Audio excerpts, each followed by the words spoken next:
নমস্কার বন্ধুরা, আমি পূজা দাস আজকেও নিয়ে চলে এসেছি আপনাদের সামনে একটা ভিডিও নিয়ে। আজকে ভিডিওর যে বিষয় হলো, আমরা সাধারণত কোনো জায়গায় হাত পা ভেঙে গেলে প্লাস্টার করি।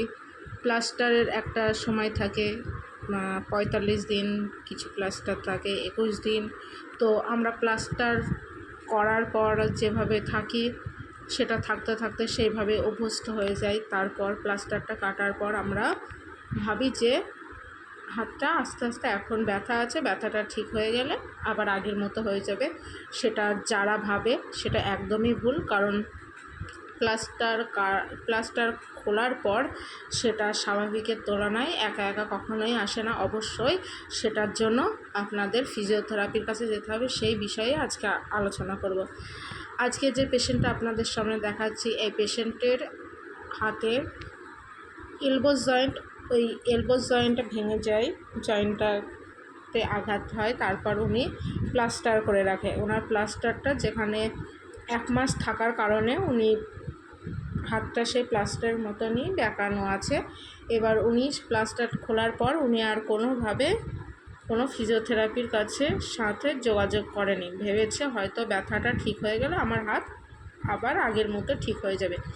তো দীর্ঘদিন এইভাবে থাকার পর আজকে প্রায় উনি এসছে ফিজিওথেরাপির কাছে, আমাদের কাছে এসছে 5 মাস পর এসছে। তো আজকে হাতটা যখন আমাদের কাছে আমরা দেখছি, হাতটা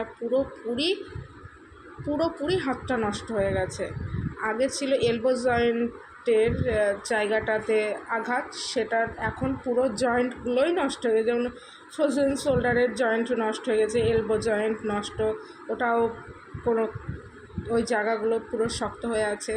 তারপর যেমন রিবস, ওই জায়গাগুলোতেও ড্যামেজ দেখা দিচ্ছে।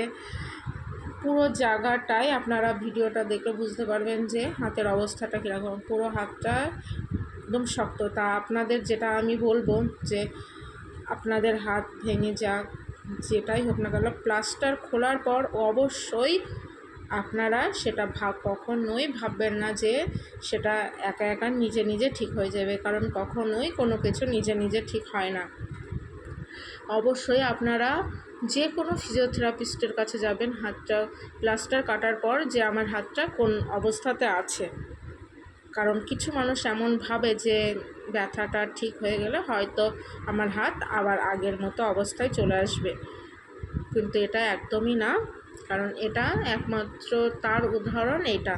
এই মানুষটার এখন হাতটা পুরোটাই হাত এখন পুরো সম্পূর্ণ জয়েন্টগুলোতেই আর কোনো রকমভাবে কোনো মুভমেন্ট হচ্ছে না, না হাতের কবজির মুভমেন্ট, না আঙুল, কোনো কিছুর মুভমেন্ট নেই। আর প্রচুর পরিমাণে শক্ত, হাতটা নড়ানোই যায় না।